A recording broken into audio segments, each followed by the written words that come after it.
प्रिय IAS-PCS aspirants, आपसे मैं आज ये बता रहा हूँ कि आप जब कोई प्रश्न पूछते हैं, जब आप अपनी कोई जिज्ञासा रखते हैं, तो जिज्ञासा रखना भी आना चाहिए।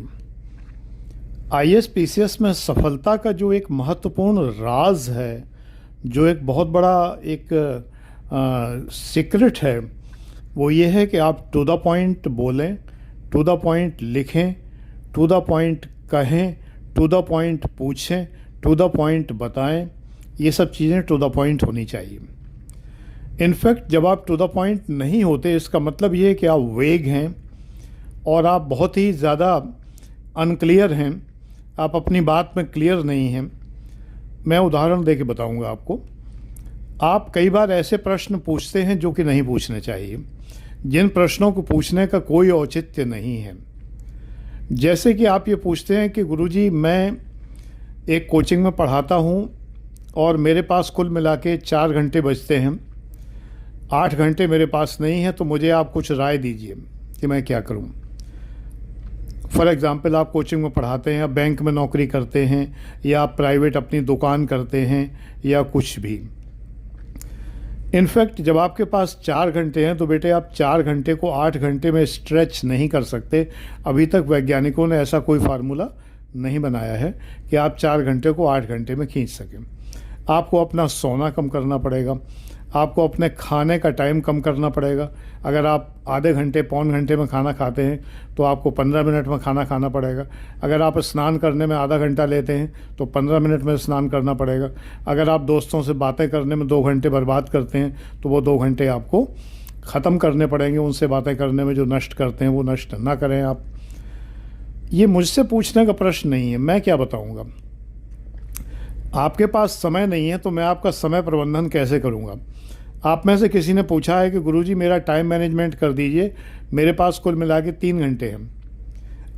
अब ये ऐसे ही है कि कोई फाइनेंशियल मैनेजर से ये कहे कि मेरे पास जो धन है उस धन का प्रबंधन आप कर दीजिए, मनी मैनेजमेंट आप कर दीजिए। अगला कहे कितना धन है आपके पास, तो अगला कहे मेरे पास 5 रुपये हैं। तो 5 रुपये का वो क्या मनी मैनेजमेंट करेगा। भाई आपके पास लाखों रुपया हो तो कोई मनी मैनेजर उसका मैनेजमेंट करे कि इतना रुपया शेयर बाज़ार में लगाइए, इतना म्यूचुअल फंड में लगाइए, इतने की फ़िक्स डिपॉजिट करवाइए, इतने की RD खुलवाइए, तब वो बताएगा। अब आपके पास ले दे के 5 रुपये हैं, आप मनी मैनेजमेंट करवाने आए हैं, तो मनी मैनेजमेंट कोई कैसे करेगा बेटा। तो सबसे बड़ी बात यह, टाइम मैनेजमेंट तभी पॉसिबल है माय डियर सन और डॉटर कि जब समय आपके पास हो। टाइम मैनेजमेंट बेटा तभी तो हो सकता है जब टाइम हो आपके पास। जब टाइम ही नहीं आपके पास टाइम है ही नहीं, तो फिर टाइम का मैनेजमेंट कौन कर सकता है इस संसार में, ये बताइए। तो ये प्रश्न आपका सिरे से गलत है। It is not to the point. आपको टू द पॉइंट प्रश्न करने चाहिए, टू द पॉइंट ऐसे प्रश्न जिन प्रश्नों का उत्तर दिया जा सके। इसमें गुरुजी क्या करेंगे, है ना। ऐसे ही कई बार आप लोग लाइफ मैनेजमेंट से रिलेटेड प्रश्न मुझसे करते हैं कि गुरुजी मैंने 2 लड़कियां देखी हैं, एक लड़की थोड़ी सुंदर ज़्यादा है लेकिन वो पढ़ी लिखी कम है, उसकी योग्यताएं कम हैं, उसका परिवार बहुत अच्छा नहीं है, और दूसरी लड़की ज़रा सुंदर कम है लेकिन उसका परिवार बहुत अच्छा है, पढ़ी लिखी बहुत है, सौम्य है, सुशील है, लेकिन सुंदर कम है। गुरुजी बताइए मुझे किससे शादी करनी चाहिए। बेटा जीवन तुम्हें निभाना है, तुम्हें उसके साथ रहना है। मैंने वो लड़की देखी नहीं, मैंने उसके साथ में टाइम नहीं बिताया, मुझे नहीं पता कि वो कैसी है, उसका स्वभाव कैसा है कैसा नहीं है, तो मैं क्या बताऊं। मैं अगर ये कहूँगा कि तुम उस लड़की के साथ जाओ जिसका स्वभाव बहुत अच्छा है, कम सुंदर सही लेकिन उसका स्वभाव अच्छा है, तुम कहोगे गुरुजी लेकिन वो ज़रा कम सुंदर है, मुझे दूसरी लड़की ज़्यादा सुंदर लगती है। मैं कहूँगा तुम उसके साथ जाओ, उसको शादी करो, तो तुम कहोगे लेकिन उसका स्वभाव अच्छा नहीं है, उसके माता पिता ठीक नहीं हैं वगैरह। अब सवाल ही उठता है तो फिर मुझसे क्यों पूछ रहे हो। ऐसा हो चुका मेरे साथ एक छात्र के साथ, उसने इस तरह का प्रश्न मुझसे किया था।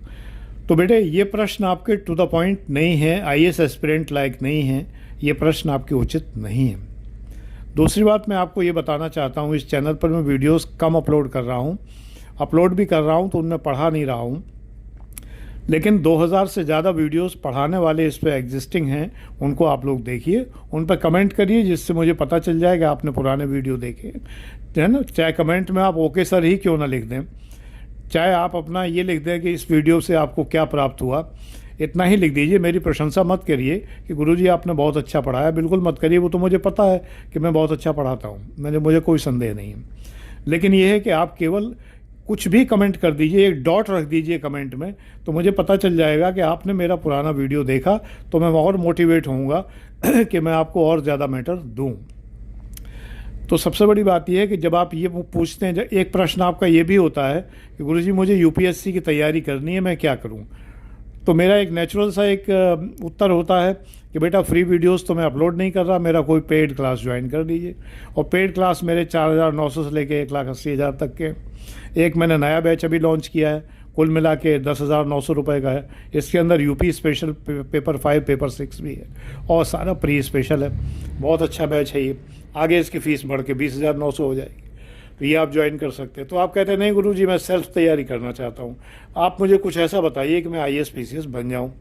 सवाल ये उठता है कि मैं ऐसा व्हाट्सएप पर या कमेंट्स में आपको क्या बता दूं जिससे आप IAS PCS हो जाए। बेटा बहुत लंबी तैयारी होती है, बहुत लंबा मार्गदर्शन होता है, बहुत कुछ बताना पड़ता है, आपका लिखा हुआ चेक करना पड़ता है, उसकी कमियां बतानी पड़ती हैं, उन कमियों को फिर से चेक करना पड़ता है, फिर ये बताना पड़ता है कि आपने ये कमी छोड़ दी, यहाँ पर ये लिखते तो बेहतर होता, आपने जो ये लिखा है ये लिखना उचित नहीं था। ये सब बातें पेड क्लास में ही संभव है, ये फ्री चैनल पर पॉसिबल कैसे हो सकती हैं आप खुद ही जानते हैं ये कैसे पॉसिबल है। फ्री चैनल पर आप कैसे मुझसे नोट्स चेक करवा सकते हैं, कैसे असाइनमेंट चेक करवा सकते हैं, कैसे आप टेस्ट सीरीज चेक करवा सकते हैं। पेड में तो ये सब चीज़ें संभव हैं। तो फिर मैं नेचुरली वही बात कहता हूँ। तब आपको ये लगता है गुरुजी तो पेड की बात कर रहे हैं, वो तो करूँगा ही। जब मेरी एकेडमी है, मेरे जीवन यापन का सहारा है, तो मैं उसकी बात तो करूँगा ही करूँगा। अच्छा दूसरी बात ये, फ्री चैनल पर मैं वीडियो अपलोड कर भी नहीं रहा, अगर कर रहा होता तो बात अलग है, चलो कुछ सहारा मिलता आपको। और सबसे बड़ी जो महत्वपूर्ण लास्ट बात मैं इस वीडियो में बता रहा हूँ कि फ्री चैनल से भी आपका सिलेक्शन हो सकता था उन दिनों जब मैंने वीडियो बनाना स्टार्ट किया था, यानी 2016 में।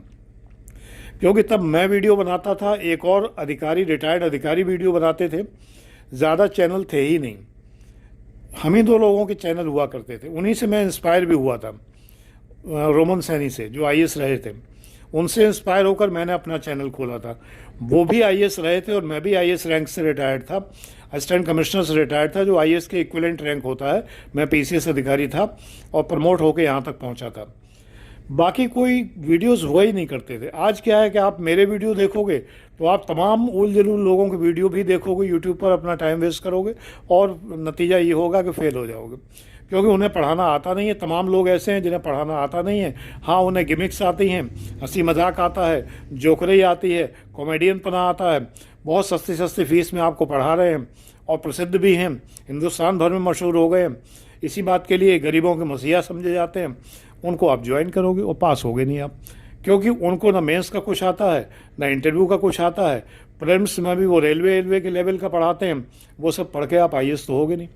ये बातें आपकी समझ में नहीं आती हैं, इनको बेटा समझो। सेल्फ स्टडी अगर करना है तो बहुत मेहनत करनी है, और उसको मैं व्हाट्सएप पर गाइड नहीं कर सकता कि सेल्फ स्टडी कैसे करनी है, ठीक है ना। ये सब मैंने गाइड किया है इसी चैनल पर, फ्री वीडियोस में मैंने बहुत वीडियोस में ये गाइड किया है कि सेल्फ स्टडी कैसे करना है, विदाउट कोचिंग आप कैसे सेलेक्ट हो सकते हैं, ये मैंने गाइड किया है। उसको आप ध्यान से देखिए तो आपको अपेक्षित परिणाम मिलेगा। Merry Christmas to all of you.